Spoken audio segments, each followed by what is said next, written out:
Everyone, a very good evening to all of you. आप सभी का मोस्ट वेलकम आपके इस ऑनलाइन प्लेटफॉर्म यानी कि टेक्स्ट बुक पर। और बात करते हैं हरियाणा सीईटी आपके ग्रुप डी वाले जो एग्जाम्स है, जो प्रीवियस ईयर के एग्जाम्स है उनकी। इसमें जो आपकी 21 अक्टूबर की जो शिफ्ट थी उसमें मैंने आपको एक क्लास आपकी हो चुकी है हरियाणा सीईटी की। आज बेसिकली दूसरी क्लास है ना। दूसरी क्लास इन द सेंस मैं आपको शिफ्ट वाइज आपका पेपर सॉल्यूशन करा रही हूँ कि इस शिफ्ट में मैथ के 15 क्वेश्चंस देखे गए हैं हर शिफ्ट में। तो इस शिफ्ट के ये 15 क्वेश्चन, इसके ये 15 क्वेश्चन, ऐसे शिफ्ट वाइज आपका चल रहा है। शिफ्ट का नाम भी हर क्लास के थंबनेल पर ही लिखवा दिया कौन सी शिफ्ट का पेपर सॉल्यूशन है। एक पेपर सॉल्यूशन हो चुका है। इसी सीरीज में आज दूसरा पेपर सॉल्यूशन हम लोग स्टार्ट करने वाले हैं। 22 अक्टूबर 2023 का शिफ्ट नंबर 2 यहां से कराने वाले हैं। ठीक है, तो कोई भी डाउट हो, दिक्कत हो, समस्या हो, कमेंट सेक्शन में बता देना। क्लास के दौरान मैं कमेंट्स पे बहुत कम ध्यान दूंगी क्योंकि मेरा टारगेट है मैं आपको 30 मिनट में ये सारे क्वेश्चंस कवर अप करा दूं, सारे के सारे क्वेश्चंस को टारगेट कर ले, इसलिए थोड़ा सा कमेंट्स में कम देखने वाली हूँ। ठीक है, क्लास की शुरुआत करते हैं। आवाज वगैरह मुझे बता दो। आवाज शायद से थोड़ी सी लाउड आ रही है ना? आवाज वगैरह ठीक है? एक बार कमेंट सेक्शन में बता देना। पीडीएफ आपको मेरे टेलीग्राम पर मिल जाएगी। निशा मैम टेक्स्ट बुक नाम से मेरा टेलीग्राम चैनल है, ज्वाइन कर लेना।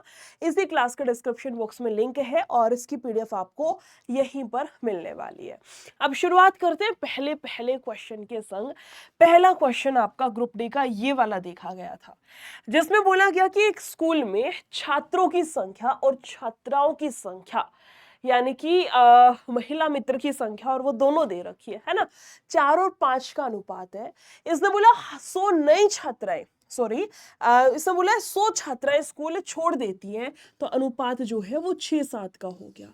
तो इसने पूछा है कितने छात्र थे, यानी कि टोटल स्टूडेंट कितने हैं, वो आपको यहां से निकालना था। ठीक है, अब ये क्वेश्चन दो तरीके से बन सकता था। दो तरीके का मतलब क्या है, पहले मैं आपको तरीके से सिखा देती हूँ। देखो तरीका ये बनता है, इसने बोला छात्र और छात्राओं की संख्या। छात्र यानी कि बॉयज और छात्राएं यानी कि गर्ल्स। बॉयज और गर्ल्स की वैल्यू उसने दी थी 4 और 5 है, और ये अनुपात कितना हो गया, 6 से 7 हो गया। कब हुआ है, जब 100 छात्राएं स्कूल छोड़ देती हैं। कितनी गर्ल्स चली गई, 100 लड़कियां चली गई। बॉयज की साइड से कोई चेंजमेंट नहीं, ना कोई लड़का गया ना कोई लड़का नया आया, तो बॉयज की वैल्यू सेम रहेगी, कोई चेंजमेंट नहीं, 0। लेकिन गर्ल्स की साइड से 100 लड़कियां चली गई तो माइनस का 100 आ जाएगा। इतनी बात कंफर्म है। कंफर्म है तो इसमें यहां से क्रॉस मल्टीप्लाई लगाना सिखाती हूं। कैसे लगेगा, ध्यान से सुनना। ये जाएगा आपके पास में इन दोनों की गुना, मैडम 7 और 0 की गुना 0 ही हो जाएगी, माइनस इन दोनों की गुना 6 और 100, माइनस का 600 यहां से आएगा, है ना। बराबर सेम प्रोसेस ऊपर करना। ये जाएगा आपके पास 6 5 30, 7 चौक 28, 6 5 30, 7 चौक 28। इसको बोला जाता है क्रॉस मल्टीप्लाई करना, या अपने मैथ्स की लैंग्वेज में कहूं तो इंटरकास्ट मैरिज करा देनी है इनकी। ठीक है, कैसे होगा मैडम, इन दोनों की गुना 0 आएगा, माइनस इन दोनों की गुना माइनस का 600। दूसरी साइड ये जाएगा 7 चौक 28, 6 5 30, 30 में से 28 जाएगा 2, और ये 600 माइनस माइनस आपका प्लस का हो जाएगा। यहां से मैं कह सकती हूँ कि भाई एक यूनिट जो है वो 300 के बराबर है। एक यूनिट की वैल्यू 300 के बराबर आएगी। क्वेश्चन ने पूछा टोटल अभ्यर्थी कितने हैं, टोटल स्टूडेंट कितने हैं, बॉयज और गर्ल्स टोटल 5 ये 4 ये, टोटल कितना है, 9 है। टोटल कितना है, 9। एक यूनिट का मान 300 है तो 9 यूनिट कितनी होंगी, 2700 होंगी। 2700 कहां पर है मैडम जी, 2700 ऑप्शन में है ही नहीं। वो इसलिए क्योंकि क्वेश्चन में एरर थी। क्वेश्चन की ये टाइपिंग एरर नहीं है, यही 4 ऑप्शन आपके क्वेश्चन पेपर में थे, चाहे तो प्रीवियस ईयर का उठा के देख लेना। यही 4 ऑप्शन दे रखे हैं, ऑप्शन में गलती थी इस वाले क्वेश्चन में। इसका आंसर मैं यहां कर देती हूँ, 2700 आपका करेक्ट आंसर होना था। ऑप्शन नंबर ई मैं अभी के लिए टिक कर देती हूँ। कॉन्सेप्ट समझ आया? और बहुत सारे बच्चों ने ये सोचा होगा जिस टाइम ये क्वेश्चन लगा रहे होंगे ना, उस टाइम पे ये बुद्धि चलाई होगी क्या, कि मैडम देखो इसने पूछा है टोटल कितने हैं, 5 और 4 9, टोटल कितना है 9, यानी कि मेरा जो आंसर आएगा ना वो 9 का मल्टीपल आएगा। और अगर यही 4 ऑप्शन मान करके क्वेश्चन करें कि 9 का मल्टीपल, तो आंसर कितना बैठेगा, तो आंसर 1800 आएगा। और बहुत सारे बच्चों ने उस टाइम 1800 को टिक भी किया था, लेकिन 1800 गलत है, ऑप्शन में ही एरर है। अब वो इसकी मर्जी है भाई, 2 ऑप्शन आपके मिलते जुलते देगा, 9 से मल्टीपल ना दे, वो इसकी मर्जी है।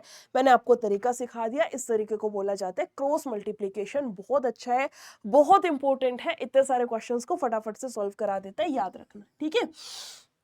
अगले क्वेश्चन पर आते हैं, क्वेश्चन नंबर दूसरा। ये भी आपका वही सेम एक ही शिफ्ट चल दिया, तो ऑब्वियसली उसी शिफ्ट का होगा। लगाओ क्या कुछ दिया है। इस क्वेश्चन को करने से पहले मैं आपको एक कॉन्सेप्ट सिखाती हूँ। यहाँ से इसने हमें ये दिया है और पूछा गया है कि ए और बी की वैल्यू कितनी होगी, है ना। ये सारा सब कुछ दे करके ए और बी की वैल्यू हमसे पूछी गई है। इससे पहले कॉन्सेप्ट यहाँ से लिख लो क्या। फॉर एग्जाम्पल आपको दिया है 5x बराबर 3y के, तो इसको सोल्व कैसे किया जाता है, आमने सामने। x के सामने बैठा है 3 और y के सामने कितना बैठा है, 5 बैठा है। x के सामने बैठा है 3, y के सामने 5 बैठा है। ये बात समझ आई आपको।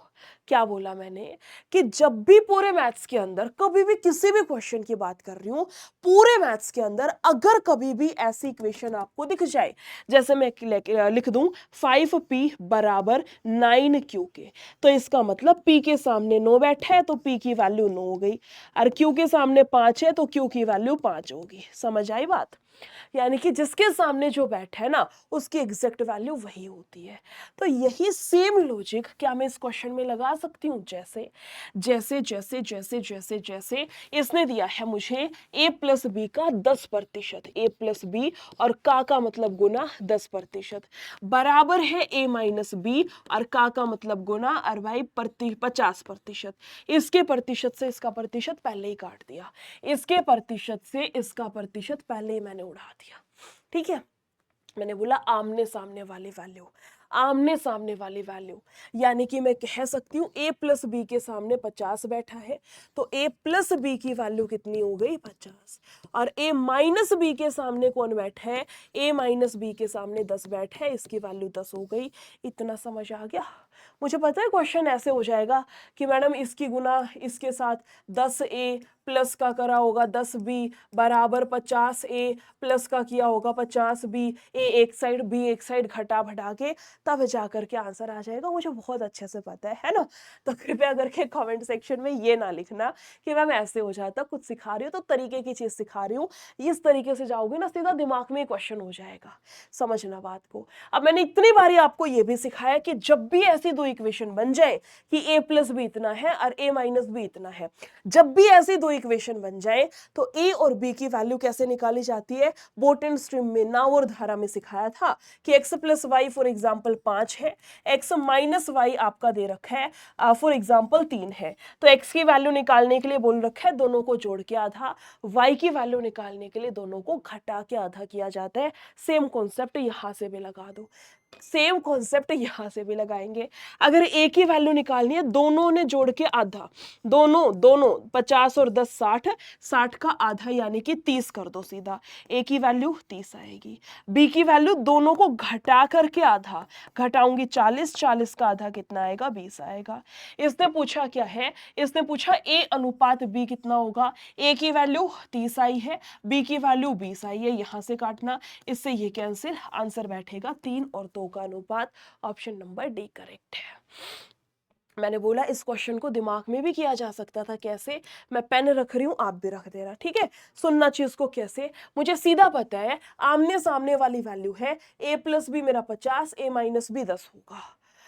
x की वैल्यू निकालनी है, दोनों को जोड़ के आधा, 50 और 10 60, 60 का आधा 30, a की वैल्यू 30।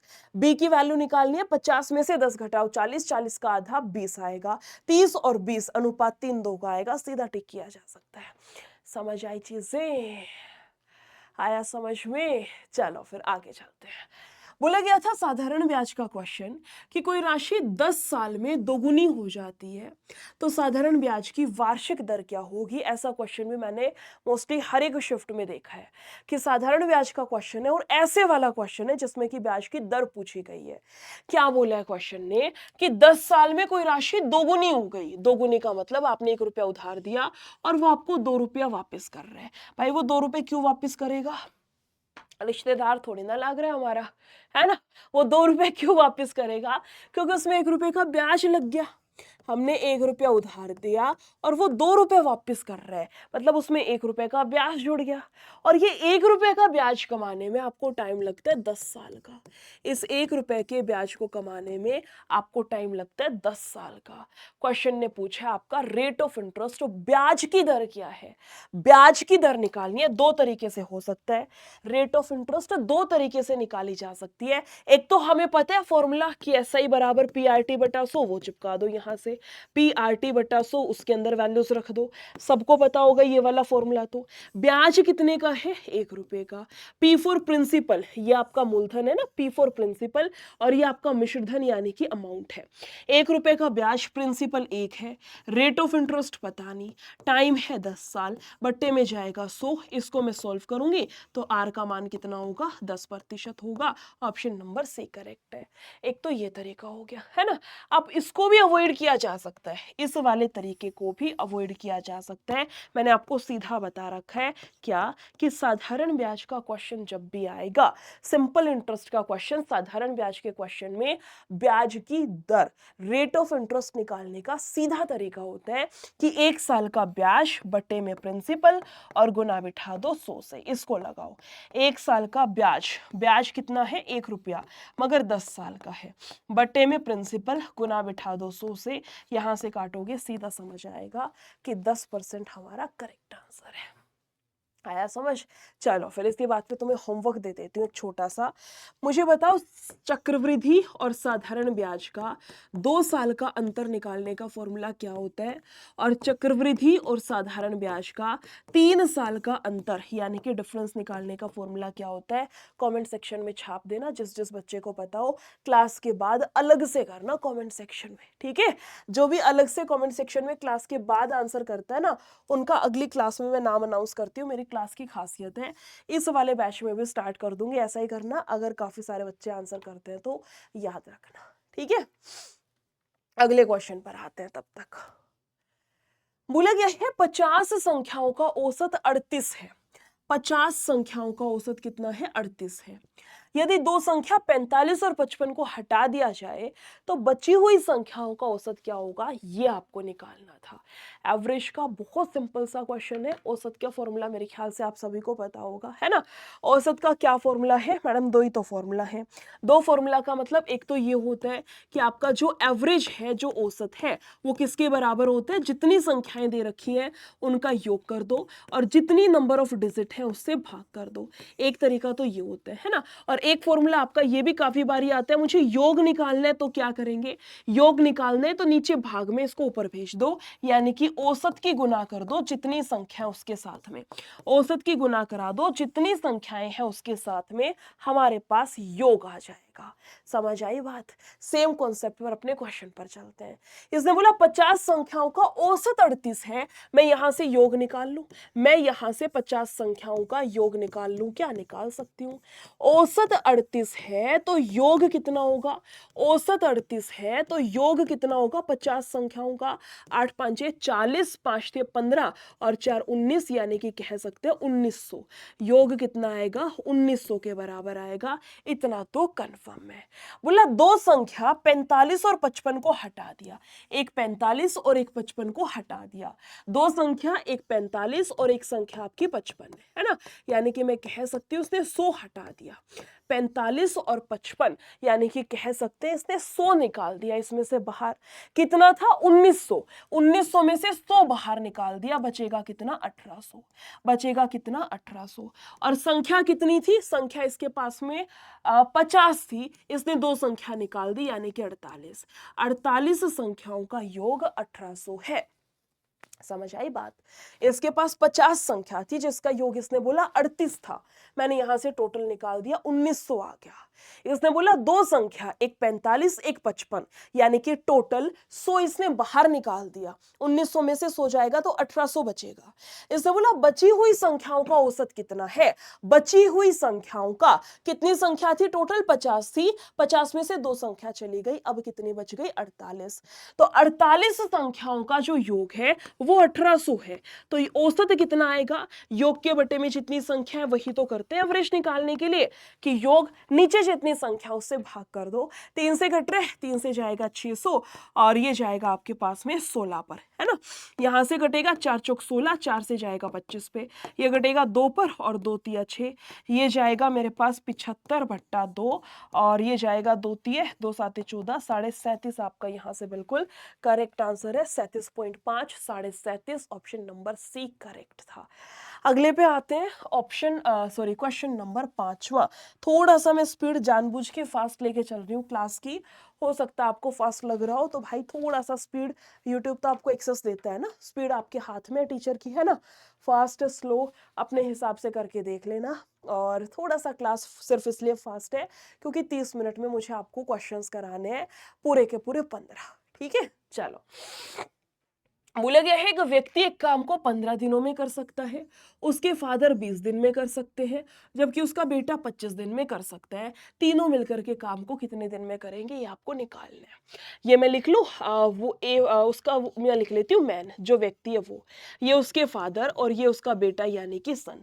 व्यक्ति कर सकता है काम को 15 दिन में, उसका पापा कर सकता है 20 दिन में और उसका बेटा कर सकता है 25 दिन में। सबसे पहले काम होगा एलसीएम लेने का। अगर एलसीएम सीधा समझ में आ रहा है तो बहुत अच्छी बात है, अगर सीधा समझ में नहीं आ रहा तो क्या करेंगे, एलसीएम निकालने का कॉमन मेथड सिखा रही हूँ, ध्यान से सुनना।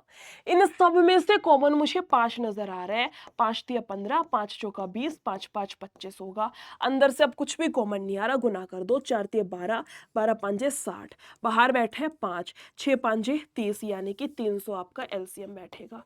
300 आपका यहाँ से एलसीएम जाएगा, करना जरा। ये जाएगा 15 पर, ये जाएगा आपका 20 पर और 25 से जाएगा, 25 चौका 4 तिया 12 आपका यहाँ से जाएगा। यानी कि ये व्यक्ति एक दिन में 20 काम कर सकता है, इसके पापा एक दिन में 15 काम कर सकते हैं और इसका बेटा एक दिन में 12 काम कर सकता है और इनका टोटल जो काम है वो कितना है, 300 है। इसने बोला है टोटल काम को तीनों मिलकर के करेंगे, व्यक्ति, उसके फादर और उसका बेटा, सभी लोग मिलकर के कितना काम करेंगे, 300 काम। सभी मिलके एक दिन में कितना काम करेंगे मैडम, ये जाएगा 35, 37 और ये 47 काम।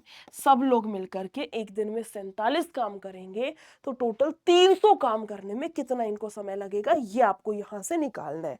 6 दिन से कम, लगभग इतना, पूरे 6 दिन 7 दिन निपटा लेते हैं क्वेश्चन को। देखो 470 पे तो कटेगा, है ना। 5 चौका 20 और 7 चौक 28, एक बार 6 पे करके देखना, 7 छक 42, 6 चौक 24 और ये आपका 28, 282, 6 पे ही कटेगा, है ना। 6 पे ही कटेगा कितना, 282 यानी कि आपका 18 पॉइंट लगा के अगर जीरो भी उतार लूँ तो ये जाएगा आपके पास कितना, 3 पर, है ना। 7 21, 4 12, 14 और अगर मैं यहाँ से करके देखना चाहूँ 4 पे तो नहीं जाएगा, 7 चौक 28, 4 चौक 16, 2 18, 188 नहीं होगा, 3 पे 6.3 के नियर बाय आंसर आएगा, 6.3 के नियर बाय। ऑप्शन ध्यान से करना, इसने बोले 6 से कम नहीं, 6 से कम तो नहीं होगा, पूरे 6 दिन नहीं, एग्जैक्ट आंसर नहीं आया, पॉइंट में आया है, पूरे 7 दिन नहीं, 6.3 के नियर बाय आया है यानी कि लगभग 6.4 बोला जा सकता है। सी वाला आंसर करेक्ट था। देख रहे हो, ऑप्शन में भी घुमाने की कोशिश कर रखी है। समझ आई चीजें। चलो अगले पे आते हैं, क्वेश्चन नंबर 6। ये भी बड़ा ही था तो इजी लेकिन थोड़ा सा कंफ्यूजिंग था, कंफ्यूज कर देने वाला था। बोला गया था कि 8,000 की धनराशि है और 10% की दर पर 9,261 हो गई जब ब्याज 6 माही संयोजित होता है। 6 माही का मतलब हाफ ईयरली, अर्धवार्षिक, यानी कि आपको हर 6 महीने के अंतराल पर ब्याज देना पड़ेगा, आपको हर 6 महीने के अंतराल पर ब्याज देना पड़ेगा। लगाओ यहां से, देखो 2 चीजें बता रही हूं, कंपाउंड इंटरेस्ट चक्रवृद्धि ब्याज के क्वेश्चन में या तो आपको टाइम निकालना हो, या तो आपको टाइम निकालना हो या फिर आपको ब्याज की दर निकालनी हो, दोनों में से कोई भी चीज आपको निकालनी हो, इसी कॉन्सेप्ट का यूज करेंगे। क्या कॉन्सेप्ट है, हमेशा हमेशा हमेशा अमाउंट बट्टा प्रिंसिपल करना है। मूलधन के बट्टे में मिश्र धन कर देना, चाहे टाइम निकालना हो चाहे ब्याज की दर निकालनी हो। समझ आई इतनी सी बात। इसने बोला है मुझे ब्याज की टाइम निकालना है, मैंने बोला अमाउंट बट्टा प्रिंसिपल कर दो। मिश्रधन कितना है, 9,261 है, मूलधन कितना है, 8,000 है, कोई समस्या नहीं है। अब इनको काट लो जितना इसको काट सकते हो, सिंपलेस्ट फॉर्म में लेकर के आना है। लेकिन मैम ये तो कट ही नहीं रहा, नहीं कट रहा तो छोड़ दो। अगर कट रहा है तो काटते हुए चलना है जब तक कि कटना बंद ना हो जाए, या मैं कहूं कि जब तक कि इसको सिंपलेस्ट फॉर्म में ना ले आए। ठीक है, अब आपको चेक करना है, क्या चेक करना है कि ये संख्या, ये जो डिजिट है, ये किसी का क्यूब आपको दे रखा है या किसी का स्क्वायर दे रखा है। नीचे ऊपर वाली संख्या मैं मान सकती हूँ आपको समझ नहीं आई होगी, लेकिन नीचे वाली संख्या तो समझ आ गई होगी कि मैडम 8000 है, सीधा सीधा नजर आ रहा है 20 की क्यूब है। अगर नहीं भी नजर आ रहा ना, तो एक बात याद रख लेना, अगर 3-3 के जोड़े में जीरो दे रखे ना, या तो 3 जीरो हो या 6 हो या आपकी 9 जीरो हो, 3-3 के पेयर में जीरो है तो क्यूब होगी, और 2-2 के पेयर में अगर जीरो है, 2 जीरो, 4 जीरो, 6 जीरो, 8 जीरो, 2-2 के जोड़े में है तो आपका स्क्वायर होगा। ये बात याद रख लेना। ठीक है, अब मुझे इतना तो समझ में आ गया कि मैडम जी ये क्यूब होगी। क्यूब रूट से क्वेश्चन है हमारा। क्यूब रूट, क्यूब का मतलब है 3। अगर क्यूब रूट है तो आंसर 3 साल टिक करना है ना। अगर स्क्वायर रूट है तो आंसर 2 साल टिक करना है। या मैं कहूं कि अगर क्यूब रूट है तो आपने 3 बार ब्याज दिया है, अगर स्क्वायर रूट है तो 2 बारी ब्याज दिया है। इसमें कितनी बारी ब्याज गया है, क्यूब रूट है, यानी कि 3 बार मुझे ब्याज देना पड़े। बेटा 3 बारी ब्याज दिया है और कितने में जा रहे हैं, 6 माही, यानी कि आपको हर 6 महीने के अंतराल पर ब्याज दे रहे हो। आप हर 6 महीने के बाद ब्याज दे रहे हो। 3 बारी ब्याज दिया तो 6 महीने बाद, फिर 12 महीने बाद, फिर 18 महीने बाद, यानी कि आपने टोटल 18 महीने के लिए अपना पैसा उधार दिया है। 18 महीना यानी कि 1.5 वर्ष के लिए आपने पैसा उधार लिया है। ऑप्शन नंबर बी आपका करेक्ट है। समझ आई चीज से। चक्रवृद्धि ब्याज के अंदर या तो आपको टाइम निकालना हो या आपको ब्याज की दर, रेट ऑफ इंटरेस्ट निकालना हो, हमेशा क्या करेंगे, अमाउंट बट्टा प्रिंसिपल करना है, मिश्र धन के बट्टे में मूलधन करना है। घुस गया दिमाग में। चलो फिर बोला गया था 3 विभिन्न संख्याओं का एलसीएम 120 है, तो कौन सी संख्या एचसीएफ नहीं हो सकती। आप सबको पता है, क्या नहीं पता तो सुन लेना कि एचसीएफ बराबर होता है एचसीएफ बराबर होता है एचसीएफ इनटू में product of coprime number. Product of coprime number, या मैं कहूं सह अभाज्य संख्याओं का गुणनफल। कोप्राइम होते हैं जिनमें आपस में कुछ भी कॉमन नहीं है, कोई लेना देना, कोई भरत मिलाप नहीं है। या इसी चीज को ऐसे भी आपने काफी किताबों में लिखा हुआ देखा होगा, a इंटू बी, काफी बार सी भी हो जाता है अगर 3 संख्या दे रखी है तो, है ना। इसने बोला एचसीएफ नहीं हो सकता। आपको इस फॉर्मूले से एक चीज समझ में आई कि मैडम एलसीएम जो है वो एचसीएफ की गुना होके आएगा, या मैं ये कह सकती हूं कि मेरा जो एलसीएम होगा ना वो एचसीएफ से पूरा का पूरा कटेगा। मेरा जो एलसीएम होगा वो एचसीएफ से पूर्णतः विभाज्य होगा, पूरा का पूरा कटेगा। लगाओ यहां से 120 को कौन पूरा का पूरा काट सकता है, मैडम 8 से कटेगा, बिल्कुल कटेगा। 24 पंजे कटेगा, 12 से भी कटेगा। क्या 35 इसको पूरा का पूरा काट पाएगा, नहीं काट पाएगा। तो यही आपका करेक्ट आंसर है। इसका एचसीएफ 8 हो सकता है, 24 हो सकता है, 12 हो सकता है, लेकिन 35 कभी भी इसका एलसीएम नहीं होगा। समझ आई चीजें। अगले क्वेश्चन पर आते हैं। सिंप्लीफिकेशन का था और था भी सिंपल सा ही, है ना। बस आपको ये सॉल्व करना था, यहां से ये चीजें आपको यहां से सॉल्व करनी है। कितना दिया है, 14 दे रखा है, इनटू में कितना है, 627 दे रखा है, बराबर रूट 627 के बाद डिवाइड में आपको रूट दिया है, और उधर कितना है, उधर दे रखी थी x की क्यूब और प्लस का 141 है। मैं ये मान के चलती हूँ कि आपको स्क्वायर रूट सॉल्व करना नहीं आता है। अब नहीं पता भाई ये किसका स्क्वायर क्यों क्या कुछ दे रखा है, ये रूट राट क्या है, 1089 ये किसका दे रखा है, हमें तो नहीं पता। देखो जिसको डायरेक्ट याद है मैं उसकी बात नहीं कर रही, लेकिन मान लो आपको पता ही नहीं है किसका स्क्वायर, क्या कुछ खिचड़ी पका रखी है, तब क्या करेंगे उस केस में। यानी कि मैं आपको स्क्वायर रूट निकालना सिखा रही हूँ, ध्यान से सुनना। अब जैसे इसका स्क्वायर रूट निकालना है, ठीक है, लास्ट में बैठा है 9। 9 किस किस का वर्ग करने से आएगा, मैडम 3 तिया 9 और 7 7 49 का भी 9 आएगा। इकाई के अंक पर 9 कब आएगा, किसका स्क्वायर करूं कि इकाई के अंक पर 9 आ जाए, 3 तिया 9 और 7 7 49 का भी 9 आएगा। ठीक है। स्क्वायर निकालते हैं तो 2 का जोड़ा, क्यूब निकाल रहे होते हैं तो 3 का जोड़ा है। मुझे स्क्वायर रूट निकालना है, 2 का जोड़ा, दो संख्याओं को छोड़ दो। अब ये 10 चेक करना किस किस के वर्ग के बीच में आएगा। मैडम ये 3 का वर्ग होता है 9 और 4 का वर्ग होता है 16, इन दोनों के बीच में आएगा। आपको छोटे वाली संख्या लेनी है। छोटा क्या है? 3 है। छोटा क्या है? 3 है। यानी कि या तो ये 33 का वर्ग है या ये 37 का वर्ग है, या तो ये 33 का स्क्वायर है या ये 37 का स्क्वायर है। बताएगा, मतलब इसका फैसला कौन करेगा? इनके बीच में 35 आ रखा है। 35 का वर्ग कितना होता है? किसी भी संख्या में 5 आ रखा हो ना, जैसे 35 ही है, 35 का वर्ग निकालना है तो 5 के नाम का तो 25, जिस संख्या के इकाई के अंक पर 5 हो ना, जैसे 5, 15, 25, 35, 45, 55, 65, 75, 85, इन संख्याओं का बता रहे हो रूट निकाल, स्क्वायर निकालना।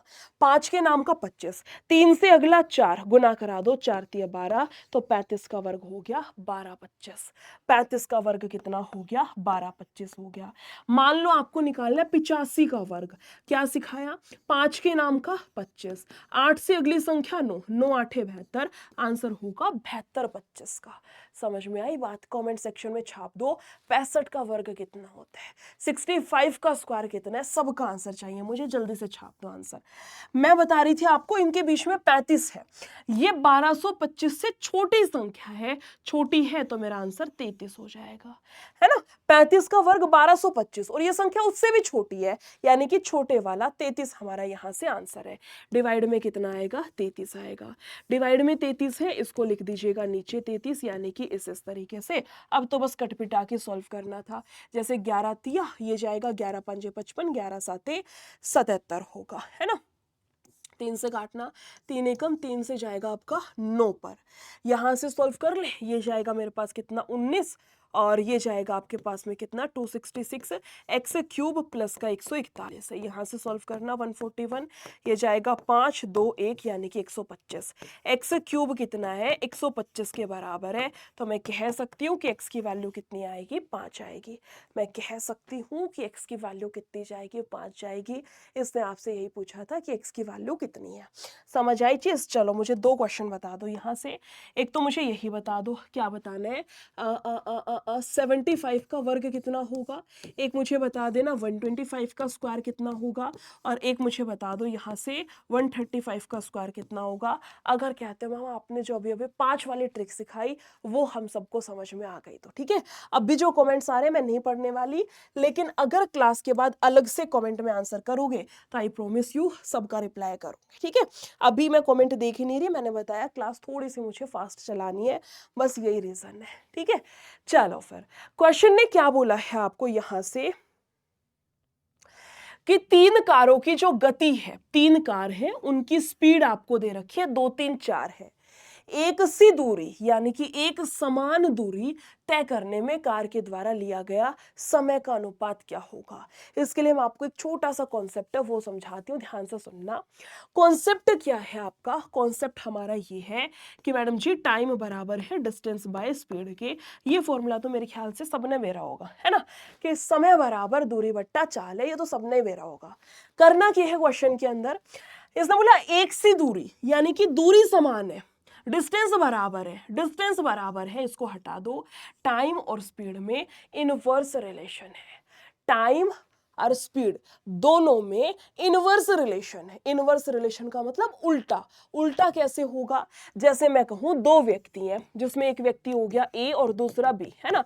इनका टाइम मान लो ये 2 घंटा लेते हैं, 3 घंटा लेता है, तो स्पीड हो जाएगी 3 2 की। ये कहलाता है इनवर्स रिलेशन। 2 3 से 3 2 हो जाना।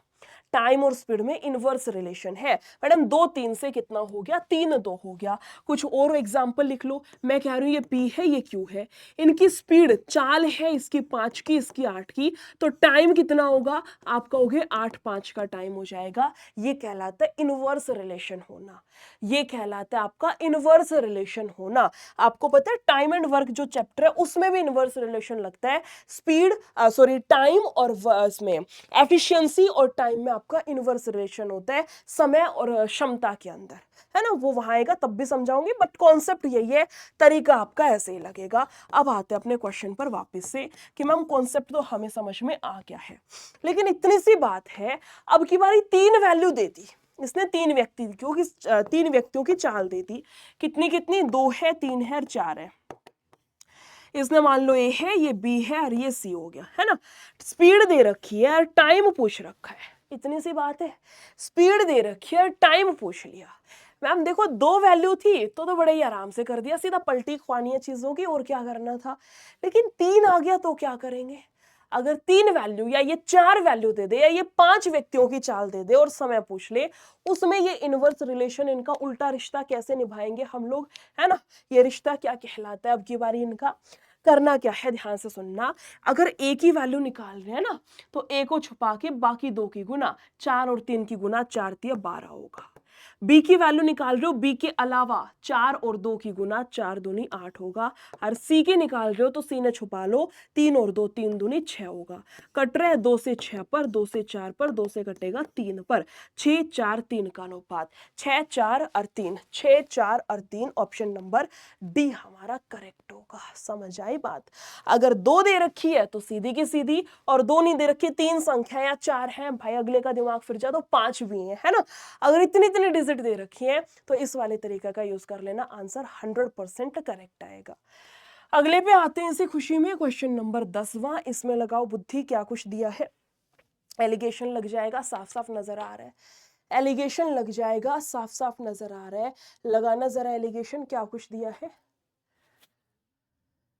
बोला गया है एक 28.8 रुपए प्रति किलो वाली चीज है इसके पास में, दूसरी 22.8 किलो वाली है, और इनको मिला के 25.2 के भाव से बेच दिया, तो इसने कितने कितने अनुपात में सामान को मिलाया है।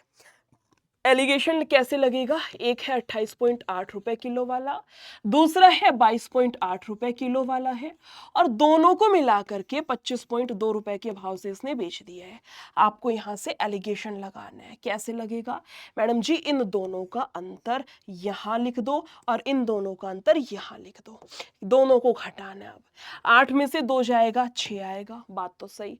25 और 28 में 3 का अंतर 3.6 आएगा, मैं यहां लिख दूं कितना आएगा, 3.6 होगा। इसके अलावा क्या है, इधर से घटाना जरा, ठीक है ठीक है ठीक है, इसको घटाऊंगी, 12 में से 8 जाएगा, 4 आएगा, है ना, 4 में से 2 जाएगा, 2, यानी कि 2.4 का डिफरेंस है। इसके पॉइंट से इसका पॉइंट कैंसिल होगा, 12 दूनी 24 और 12 तिया 36, क्वेश्चन का आंसर 2:3 का अनुपात बैठेगा। आंसर कितना आएगा, 2:3, बी आपका करेक्ट है। अगले क्वेश्चन पर आते हैं, ये भी बहुत बार पूछा जाता है, सिर्फ हरियाणा की बात नहीं कर रही, कोई भी एग्जाम हो, एसएससी के एग्जाम भी देते ही होगे, ऐसा तो है नहीं हरियाणा का बच्चा हरियाणा ही देगा, बिहार का बच्चा बिहार के एग्जाम देगा, है ना। ये वाला क्वेश्चन एसएससी के एग्जाम्स में भी आता है, यूपी पुलिस अभी पढ़ाया था मैंने कुछ टाइम पहले, वहां भी आया, और भाई हरियाणा में तो तुम देख ही रहे हो, सामने ही रखा है, लगाओ कितना आएगा।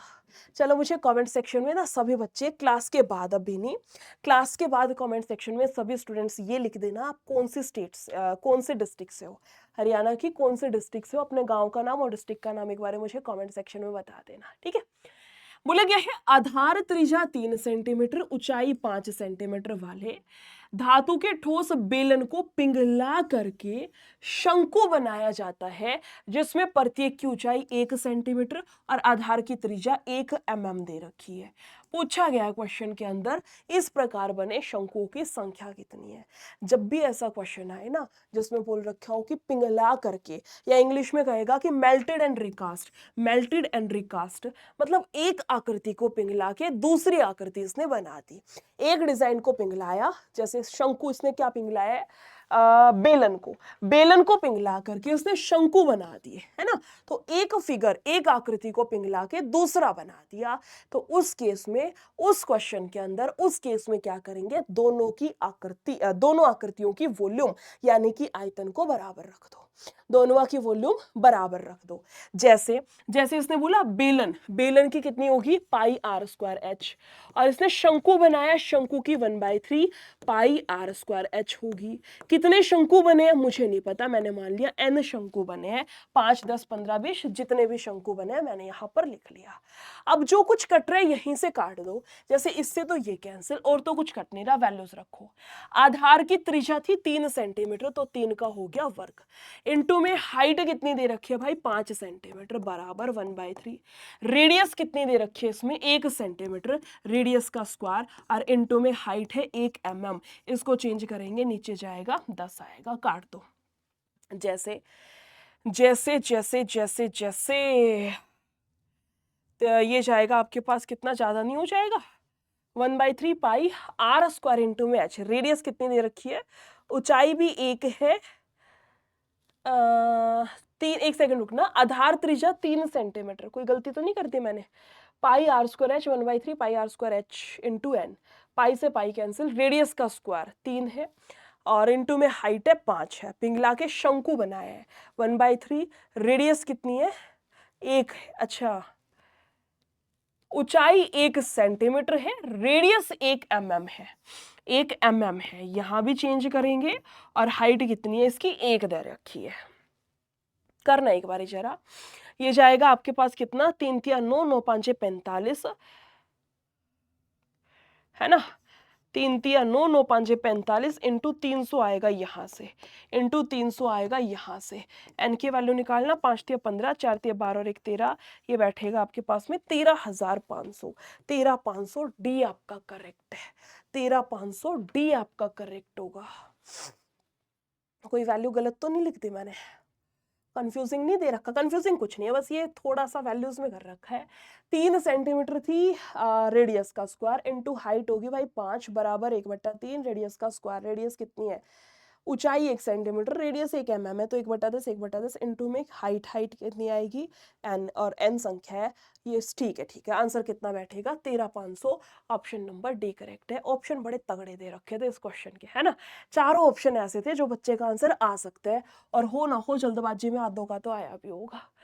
अगले क्वेश्चन पर आते हैं। अगला दिया गया है पार्टनरशिप से रिलेटेड, पूरा का पूरा चैप्टर एक ही फॉर्मूले से सॉल्व होता है। वो फॉर्मूला क्या है कि निवेश की गुना करा दो समय के साथ बराबर होगा लाभ के, निवेश की गुना करा दो समय के साथ बराबर होगा लाभ के, यानी कि इन्वेस्टमेंट इनटू टाइम बराबर होता है प्रॉफिट के, इन्वेस्टमेंट इनटू टाइम बराबर होगा प्रॉफिट के, बराबर होगा लाभ के। लगाओ यहां से, बोला गया है ए ने 63,000 रुपए लगा करके एक व्यवसाय उसने शुरू किया, कुछ समय के बाद बी ने 1,08,000 रुपए आपका दे रखा है, इतने लगा करके साझेदारी कर ली, वर्ष के अंत में लाभ बराबर बटा है, तो कितने महीने के बाद साझेदारी करी ये निकालना है। देखो ये हो गया ए और ये हो गया अपना बी, दोनों का लिख लो। ए की इन्वेस्टमेंट कितनी है, ए ने कितना निवेश किया है 63,000 का, कितने टाइम के लिए, इन्वेस्टमेंट इनटू टाइम, टाइम कितना है, ए ने इतना लगा करके व्यापार शुरू किया और वर्ष के अंत में लाभ बांटा है, यानी कि 1 साल तक पैसा लगाया, शुरुआत में इसने पैसा लगाया, वर्ष के अंत में पैसा बटा है, यानी कि 1 साल तक पैसा लगा है, तो यहां लिख लो 1 साल यानी कि 12 महीने। नीचे बी का इन्वेस्टमेंट कितना है, मैडम ये दे रखा है हमें बी का इन्वेस्टमेंट, इसका टाइम कितना है पता नहीं, लाभ कितना हुआ बराबर, इसको 1 रुपए का हुआ तो इसको भी 1 रुपए का हुआ, दोनों का लाभ क्या है बराबर है। बस निपटा दो क्वेश्चन को, कैसे निपटाएं, कुछ कटपिटार है तो काट दो, जैसे 3 जीरो से भाई 3 जीरो उड़ा दो, है ना, 9 7 63, 9 से जाएगा अपना 12, 12 से 12 कैंसिल, टी का मान कितना आएगा 7 आएगा।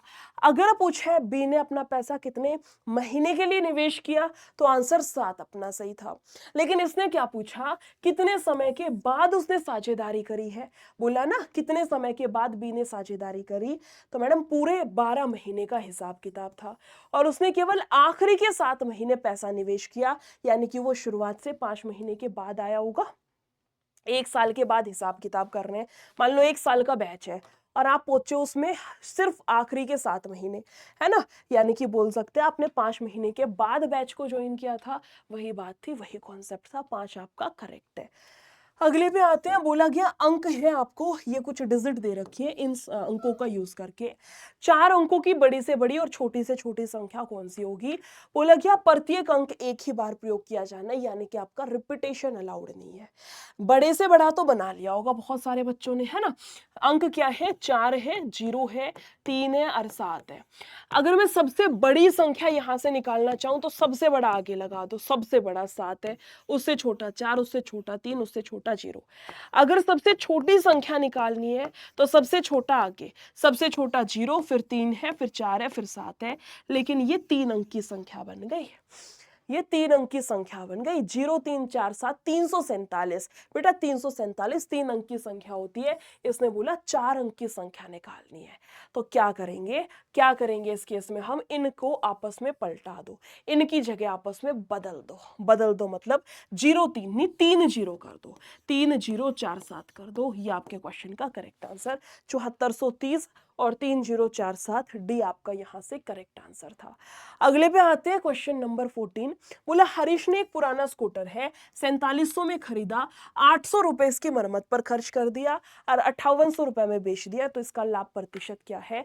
एक बात हमेशा याद रखना, चाहे उसने मरम्मत पे खर्चा कराओ, चाहे उसने परिवहन पे कराओ, किससे भी कर रखा हो, है ना।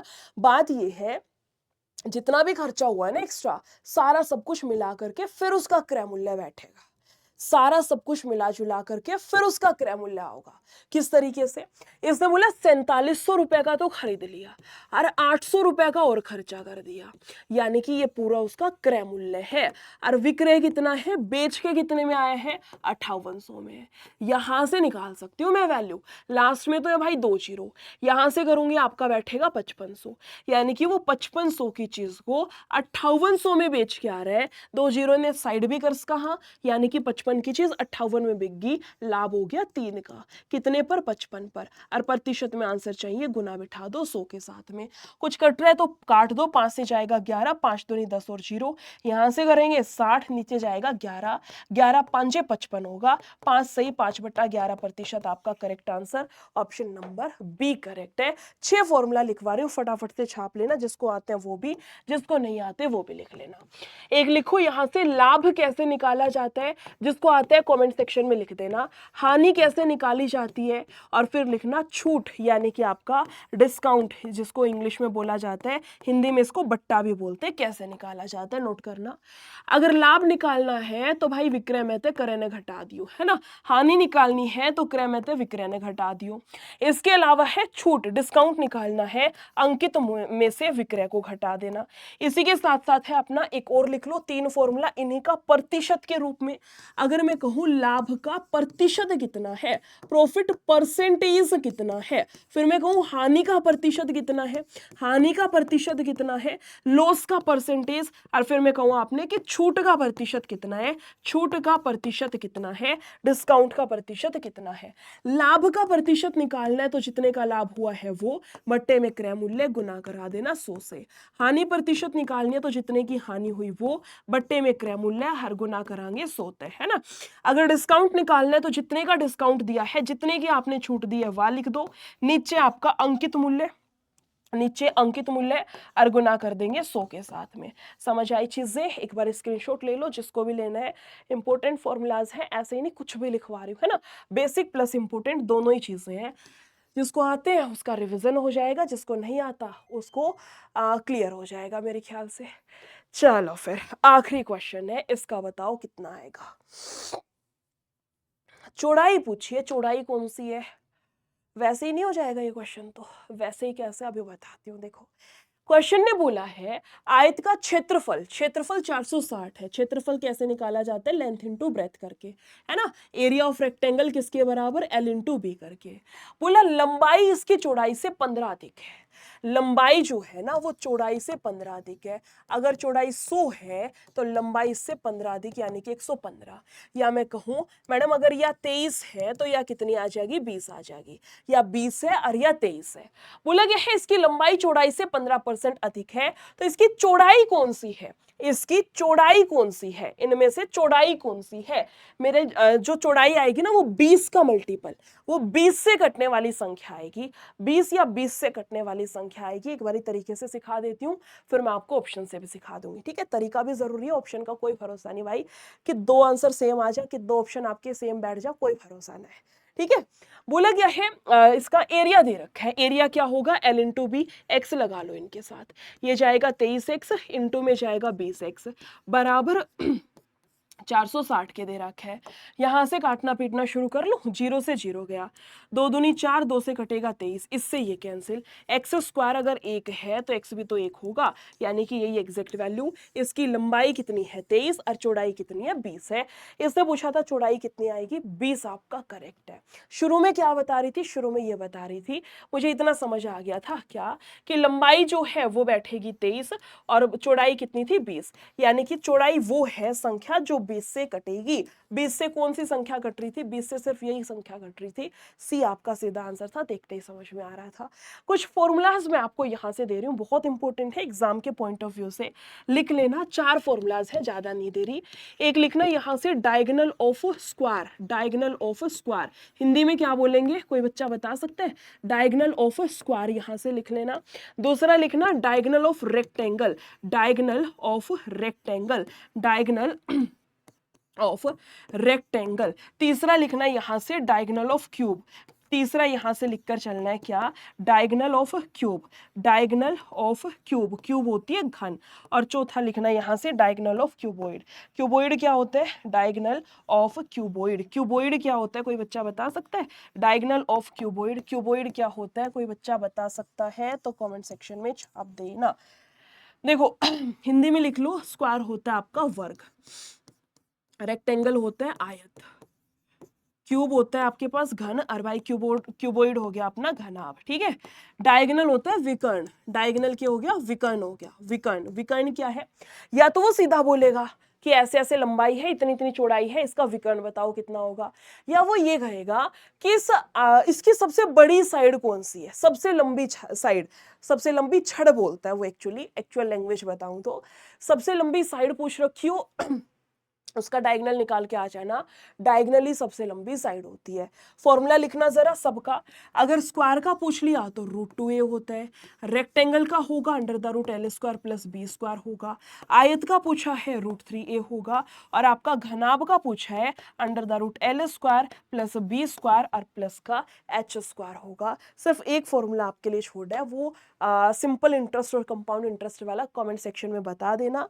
इसी के साथ साथ मैं आपको बता देती हूँ क्या, कि जितने भी एग्जाम्स थे टेक्स्ट बुक के, 300 प्लस एग्जाम्स हैं, टेक्स्ट बुक के 300 प्लस एग्जाम्स हैं, 300 प्लस एग्जाम्स की लाइव क्लासेस, रिकॉर्डेड क्लासेस। अब वो 300 प्लस बैच कौन कौन से हैं, 300 बैच समझ रहे हो, जिसमें हरियाणा सीईटी का अपना बैच भी आ गया, उसमें एसएससी के भी सारे बैच आ गए भाई, रेलवे के भी सारे बैच आ गए, बैंकिंग के भी, टीचिंग के भी, यूपी के, बिहार, महाराष्ट्र, उड़ीसा, वेस्ट बंगाल, एजेई, सारा सब कुछ मिला के 300 बैच बैठे हैं टेक्स्ट बुक के। और 300 के 300 बैचेस का सारा कंटेंट, जिसमें लाइव क्लासेस होगी, रिकॉर्डेड होगी, पीवाईक्यू प्रीवियस ईयर क्वेश्चन हो गया, मॉक टेस्ट जिसने कि आप पास प्रो के नाम से खरीदते थे ना पहले, वो वाला मॉक टेस्ट हो गया। इसके अलावा आपका प्रैक्टिस शीट हो गया। कहने का मतलब जितना भी कंटेंट था ना, सारे एग्जाम्स का सबको मिला दिया और एक बैच बना दिया जिसका नाम है सुपर पास। अब करना क्या है, इस सुपर पास को कैसे खरीदेंगे, 5 रुपए क्यों दिखा रहा है, टेक्स्ट बुक की ऐप खोलोगे, या तो इस वीडियो के डिस्क्रिप्शन बॉक्स में लिंक है सुपर पास लाइव नाम से, उस पर क्लिक कर देना, या जो बता रही हूँ उस प्रोसेस से कर लेना। टेक्स्ट बुक की ऐप खोलोगे ना, सामने 5 रुपए का आपको सुपर पास नाम से एक बैच दिख जाएगा, उस पर क्लिक करना। जैसे ही क्लिक करोगे ना, वहां पे आपको सर्च बार दिखेगा, सर्च बार में जाके 3 एग्जाम चूज कर लेना। एक तो अपना हरियाणा सीईटी हो गया है ना, अब ऐसा तो है नहीं ग्रुप डी में सीईटी मेंस वाले नहीं मिलेंगे, एक अपना मेंस वाला चूज कर लेना। कहने का मतलब ऐसे 3 एग्जाम जो आप यूं चाह रहे हो कि फोन खुलते ही सीधा स्क्रीन के सामने दिखने लग जाए, है ना, रोज रोज दिमाग खराब ना करना पड़े कौन कौन सा हमें चूज करना है, वो वाली झंझट ना हो। तो वो 3 एग्जाम जो स्क्रीन खोलते ही सामने प्राप्त करना चाह रहे हो, वो 3 एग्जाम चूज करके नीचे 5 रुपए की पेमेंट का ऑप्शन दिखाएगा, वो कर देना। 5 दिन का आपको ट्रायल बेसिस पे मिल जाएगा। फिर उसके बाद आपकी चॉइस है, आप उसको कितना क्या कुछ एक्सटेंड करना चाह रहे हो, ये वाला नहीं है, है ना। आप उसको 1 साल इसमें 1 साल के लिए एक्सटेंड करना चाह रहे हो तो 1099, और भाई अपना 1.5 साल का तो 1399 रहेगा। इस तरीके से पूरा आपको वहां पे शो कर देगा। मैं मेरा कूपन कोड दे रही हूँ, इसका यूज कर लियो। मेरा कूपन कोड है निशा NISHA 22, निशा 22, ये वाला कूपन कोड है, इसका यूज कर लेना, डिस्काउंट आपको मिल जाएगा इन वाले प्राइसेस में। ठीक है, इतना ही रखते हैं आज के लिए। क्लास कैसी लगी है कमेंट सेक्शन में बता देना। नेक्स्ट कौन सी शिफ्ट का एग्जाम का सॉल्यूशन आपको चाहिए कमेंट सेक्शन में बता देना। कमेंट सेक्शन हमेशा आपके लिए खुला है। और मेरा टेलीग्राम चैनल है निशा मैम टेक्स्ट बुक नाम से, इसी क्लास के डिस्क्रिप्शन बॉक्स में लिंक है टेलीग्राम का, उसने ज्वाइन कर लियो, सारी अपडेट्स हमने उत्तर दिया करूंगी। ठीक है, और कोई भी दिक्कत हो समस्या हो तो कमेंट सेक्शन तो हमेशा ओपन है ही, बता सकते हो। नेक्स्ट क्लास में मिलते हैं, तब तक ये क्लास कैसी लगी है कमेंट सेक्शन में जरूर से जरूर बताना, और अच्छी लगी हो तो क्लास को फिर लाइक करने में कंजूसी नहीं करनी है। ठीक है, thank you so much, take care, bye bye.